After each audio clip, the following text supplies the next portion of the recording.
Rain hissed off metal plating as acid steam rose from the scorched surface of Outpost E9. Perched at the edge of a decaying planetary ring, the derelict research facility floated in the void like a carcass stripped bare. One functioning beacon blinked in irregular bursts, signaling to no one. Inside the outpost, silence ruled, until Unit TR-97 dropped from the orbital transport onto the outer landing deck. Its metal feet clanked against the platform. Visual sensors flickered once before stabilizing. No movement. The data said the outpost had gone silent 2 weeks ago. There had been a crew of 12. No distress signal. Just static. Skynet's directive was simple. Investigate, extract black box, and assess threat level. TR-97 moved through the facility like a ghost, quiet, fluid, methodical. No heartbeat, no breathing, no heat signature.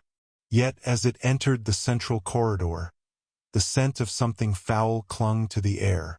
It was not oil. It was not decay. It was biological. The lab was torn apart. Claw marks etched into reinforced steel. Scorch marks stained the walls, failed flamethrower defense. A body lay crumpled in the corner. What was left of it? TR-97 crouched, scanning the wounds. Puncture through the sternum. Cranial cavity breached. Chest cavity hollowed out. These were not standard weapons. TR-97's CPU drew one conclusion. Xenomorph. It initiated silent mode, reducing audio emissions and switching to infrared. Behind the bulkhead heat signatures. Not one. Not two. Mobile. Coordinated. It hadn't come here alone. They had been waiting. The door behind TR-97 slammed shut. Pivoted, arms raised, plasma rifle drawn. But the walls themselves erupted with life. Slick black shapes peeled from the ceiling and floors. Their movement was unholy, graceful, crawling, sliding, coiling. One screeched, dove. TR-97 fired. The blast caught the creature mid-air, sending its corpse tumbling across the corridor. Acid blood hissed as it ate into the floor. TR-97 stepped back, calculating firing trajectories. 3 more dropped down. The Terminator pivoted, rolling across the floor, firing controlled bursts. 2 Xenomorphs went down, but the acid splatter singed its arm. Flesh coating burned off, revealing skeletal titanium. Damage, superficial. Threat level, escalating. TR-97 turned to run. It didn't need to win. It needed to complete the mission and escape.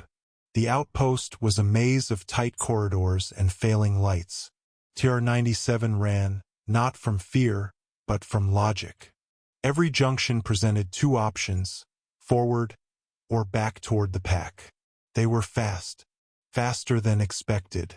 The machine sprinted, calculating exits. The main docking bay was blocked. Emergency bay was buried beneath collapsed structure. One option remained, mining shaft elevator, 30 meters underground. A screech echoed behind. The ceiling vent exploded. One Xenomorph dropped directly onto TR-97's back. They rolled. Jaws opened wide. TR-97 twisted, punching it across the face. Its inner jaw missed his skull by inches. It raised a claw. TR-97 crushed its arm at the joint. It howled. Then acid splattered its side as the Terminator snapped its neck and shoved the body into the wall. Warnings blared across its HUD. Structural compromise. Right shoulder joint. Motor function. 63%. Still functional. The Terminator dove down the next corridor, heading deeper. The temperature dropped as it reached sublevels. The lights flickered out entirely. TR-97 switched to infrared. Nothing. No heat. No sound. It was worse than movement, it was anticipation. It stepped carefully into the elevator shaft. The lift platform was 20 feet below. No power. The Terminator grabbed the cable and began to descend, metal fingers clenching tight as it slid downward. Halfway down, a shriek erupted from below. They were there. One xenomorph launched itself upward. R-97 swung sideways, one hand grabbing a loose pipe. The alien's claws missed his leg by a fraction of an inch. Another hissed above. They were coming from both directions. It let go, dropping the final 10 feet and crashing into the shaft floor with brutal force. It landed in a crouch, absorbing the shock. A joint sparked. Systems rerouted. Two xenomorphs closed in from the tunnel. TR-97 grabbed a shattered rod and ignited its plasma torch. The burning blue light cut through the dark, and the first alien's neck tumbled, gurgling, shrieking. Acid sprayed.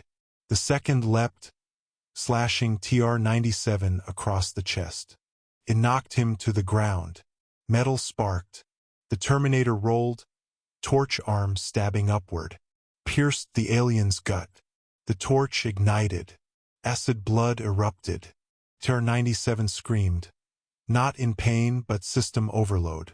Chest plating melted. Synthetic flesh burned away. One eye dimmed. Hydraulic fluid sprayed.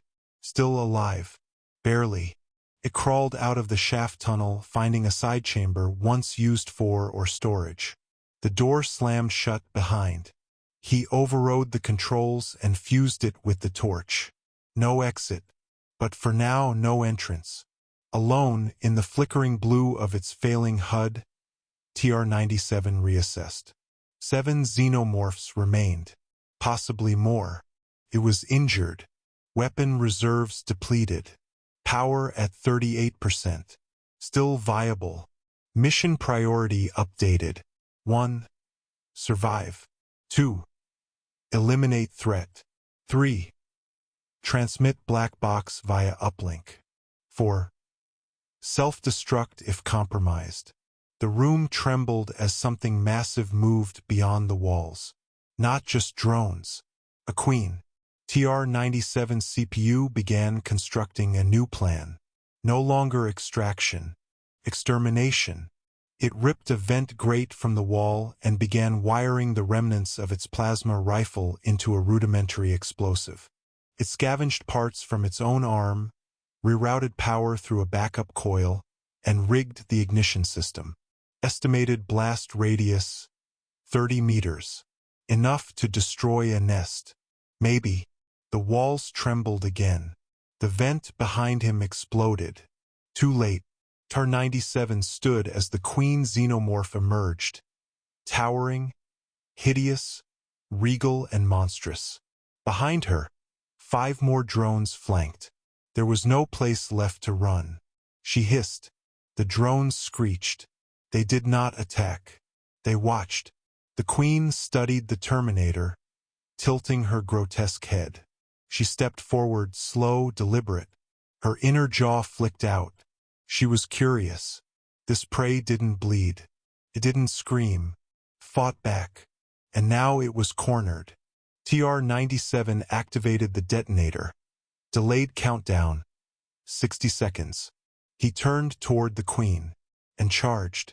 One drone blocked him. He tackled it, slamming it into the wall. His tail slashed his side. He ignored it.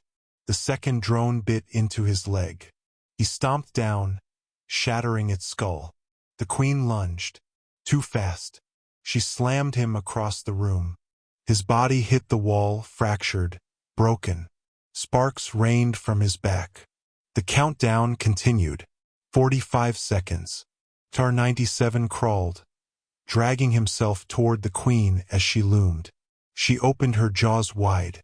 The inner jaw shot out and missed.